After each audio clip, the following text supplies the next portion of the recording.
also known as Mr. Chink Positive. Thank you very much for all the OFW kababayans natin who's from abroad, who's writing me right now, especially for CB. Sabi niya, me and my wife are OFWs. Both of us are OFWs. Umabot na kami sa malaking kita pero may problema po kami. May monthly amortization kami sa bahay. 8 years pa namin binabayaran. Meron kaming car amortization din. Monthly amortization. 3 years pa namin babayaran. Wala kaming naiipon tuwing umuwi kami. Ang dami pang nangungutang bago pa kami umalis. Hindi naman kami magarbo sa mga gamit. Simple ang aming pamumuhay. Tama ba na ibenta muna namin ang aming bahay para mas maliit ang bahay na hanapin namin? Okay. Well, anyway, ganito. Both of you really are earning good money. That's very good. That's a good sign. Number 2, nagkakaroon ka lang ng problema because yun nga, meron kang binabayaran na bahay, may binabayaran kang sasakyan, sabay-sabay siya, kaya wala kang naipon. Okay, so if I were you, let's deal with that first. If I were you, kung talaga nahihirapan ka na, nagkamali ka ng desisyon, if I were you, sell. Sell. Sell.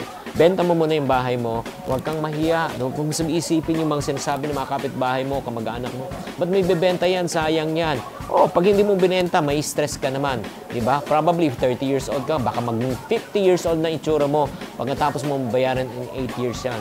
So sell, ang kagandahan, once you sell, may pera ka.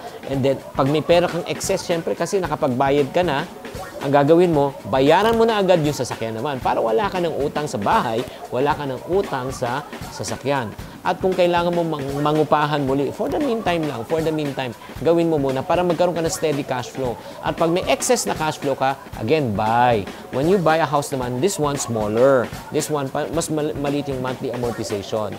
And then number 2, let's deal naman yung with your kamag-anak incorporated na nagkakaroon naman ng problema. No? If I were you, pag may nangungutang sa iyo, kayong mag-asawa, you just need to be honest. Sometimes you just need to learn how to say no. Why?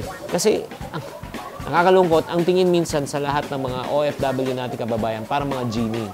Your wish is my command. Kung ano yung kailangan, hinihingi lang, binibigay. Pero alam mo, sa totoo lang, it's up for you to decide. No? Mamili ka. Di ba? Na hindi ka, masaktan nga lang ngayon, or if not naman, umuo ka, hindi mo naman kaya, pero ang masasaktan in the end yung pamilya mo. So if you want to help only with the amount that you can afford to lose. When you say afford to lose, pagka pinautang mo, wala nang balikan. Kung kaya mo yan, sige, go. Pag hindi, don't even lend out. Okay? I hope I was able to answer 2 of your questions. And for further questions and concern, please do visit my website at chinkitan.com. And I want to invite you to my radio show and TV show every Sunday, 6 a.m. to 8 a.m. at 92.3 News FM or at Action TV for Chink Positive. I always say in my program, to every problem, there's always a solution. If you're not part of the solution, you're part of the problem. Always Chink Positive.